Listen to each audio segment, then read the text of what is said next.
Hello and welcome to Dish Shelved with Adam White. Today I'm going to be talking about Imaro by Charles Saunders. Uh, a little while back, Michael K. Vaughan did a starter video for Sword and Sorcery, and I really enjoyed it. And I was watching, and of course, everything he went through I'd either read or was familiar with. And then towards the end, he got to this Imaro, and I was like, I've never heard of that. Uh, I'll have to check that out. So I looked into it and saw what it was about and thought that sounds really interesting. So, of course, I went and got it. And let me read you what it says about it. Imaro is a rousing adventure, a tale of a young man's continuing struggle to gain acceptance amongst his people and to break the cycle of alienation and violence that plagues his life. Imaro is a heroic fantasy like it's never been done before, based on Africa and African traditions and legends. Charles Saunders created the Nyumbani, which means home in Swahili, an amalgam of the real, the semi-real, and the unreal. Imaro is the name of the larger-than-life warrior and outcast who travels across the Nyumbani, which I hope I'm pronouncing correctly. Who knows? Somebody does, but I don't. Searching for a home. Like his contemporaries Carl Edward Wagner and Michael Moorcock, both of whom I've talked about. Carl Edward Wagner did the Kane stories, and Michael Moorcock did the Elric stories. I've got some videos if you want to go back and check those out. Charles Saunders brings something new to the traditional heroic fantasy tale. A broad knowledge of and passion for the history and myths of Africa led to the creation of a heroic fantasy character, the likes of which the world had never seen. Imaro is no Tarzan, no Conan in blackface. Imaro is a warrior out of African legend.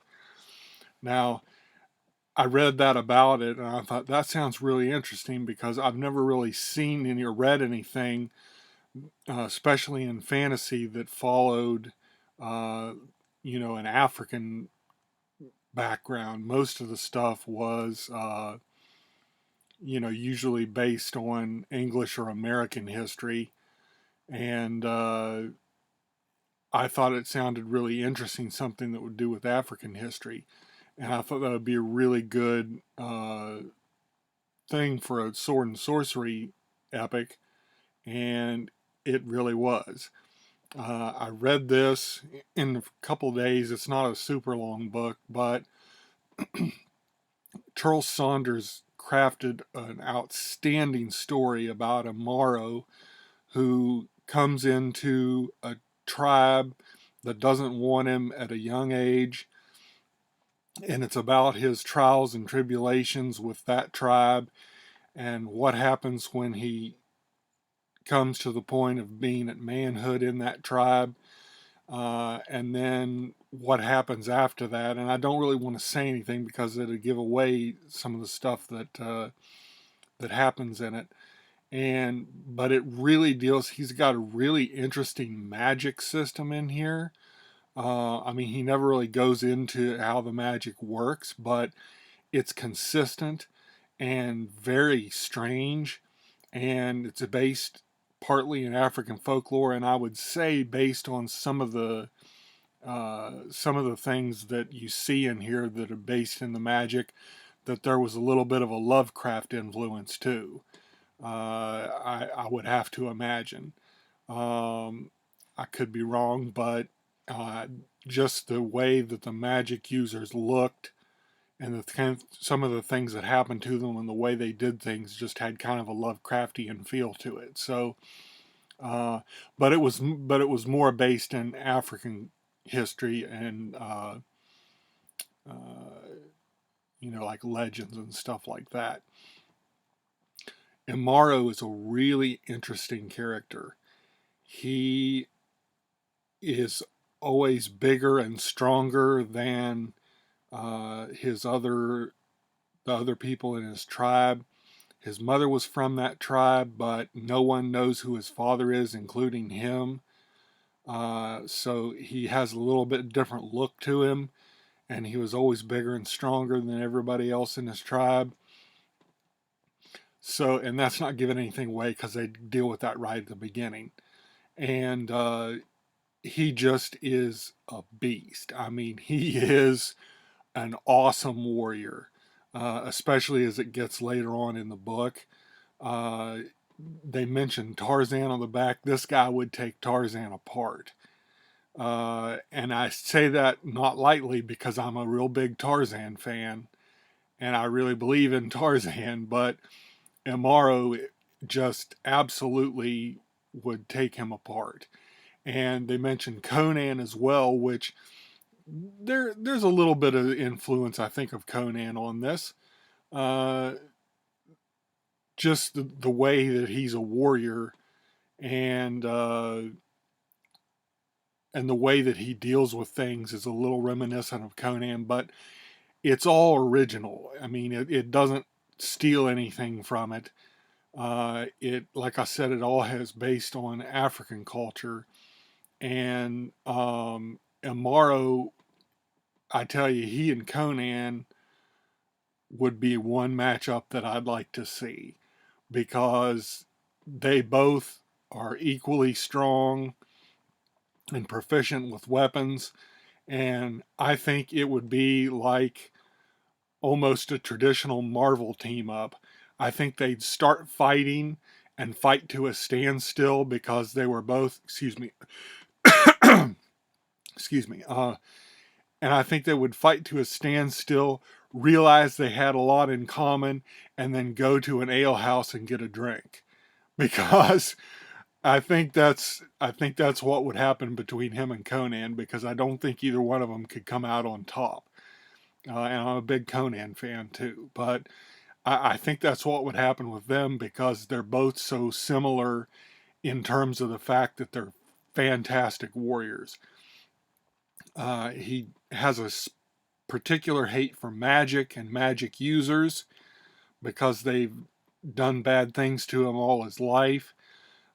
He's always searching them out uh, to get rid of them, and uh, he it just shows his journey from being a child to being a man, a young man, and it really just tells you the parts you need to know. It skips a little bit at a time. It starts with him being younger, and then skips to when he's uh, late teens, and then skips ahead just a little bit more to where he's probably around 20, I would guess.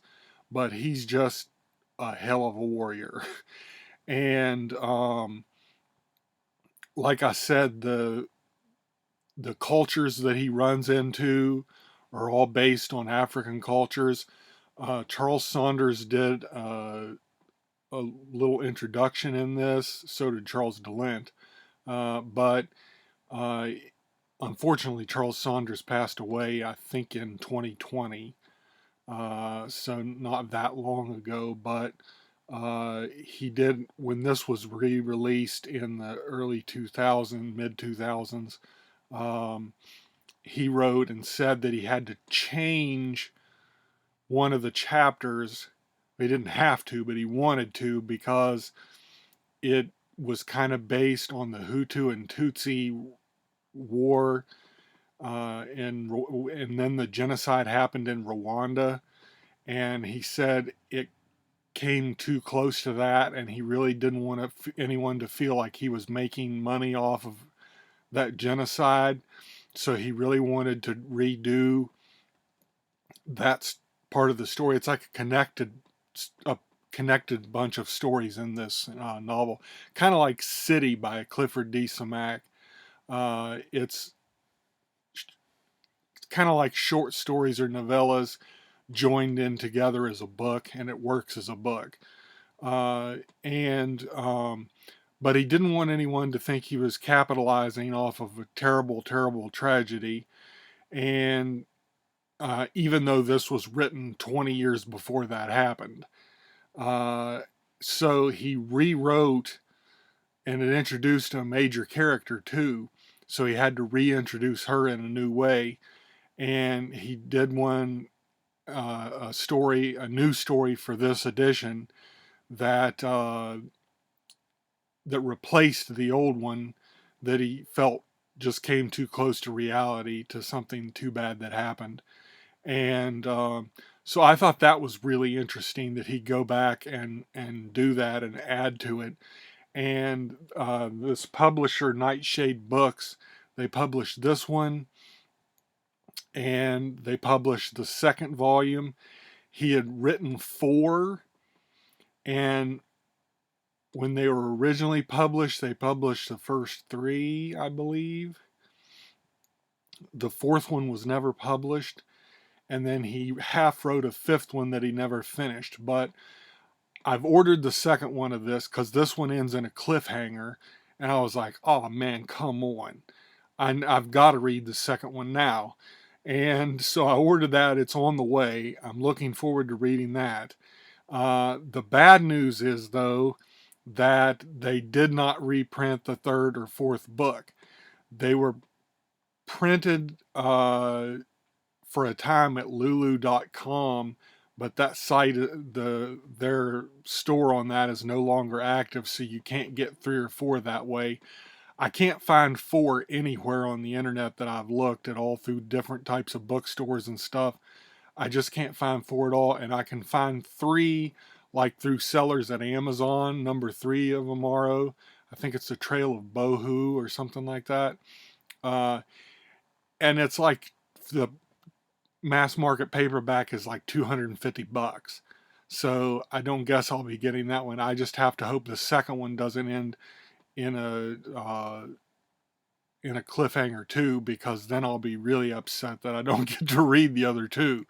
So hopefully, maybe someday, somebody will publish those other ones. I hope so, because this is a really unique and interesting story, and it deserves to be seen by more people. And I think it would be just as strong a sword and sorcery influence on today's literature as what Conan and Edgar Rice Burroughs and uh, Fritz Leiber and anybody else you can name in these types of stories. I think he would really be. I think he really should be looked at as a pioneer in the field of it. And Charles Saunders, excellent writer. The prose is really strong, and it's just a really good book. So thank you, Michael K. Vaughan, for introducing me to this, because I had honestly never heard of it, and probably never would have had I not seen that on your video. And I highly recommend this to anyone that loves sword and sorcery, anyone that loves adventure stories. If you like, if you like Tarzan or Conan or any of that, this is for you. It's an excellent, excellent story. If you have any interest in African culture, this book is for you. I really enjoyed it. I thought that it had a really unique take on the sword and sorcery angle, and gave you a really different flavor of book than what the other ones did. Than, like Conan and Tarzan and stuff like that. Tarzan's not really sword and sorcery, but it's an adventure novel too. So, but really great book. I highly recommend it. And check out Charles Saunders. Like I said, you can get the first 2 in paperback, but unfortunately, that's it right now. Hopefully, somebody out there will recognize the greatness of these and put the rest out, so that we can read what he wrote. So thanks for hanging out with me this week, and I'll see you again next week.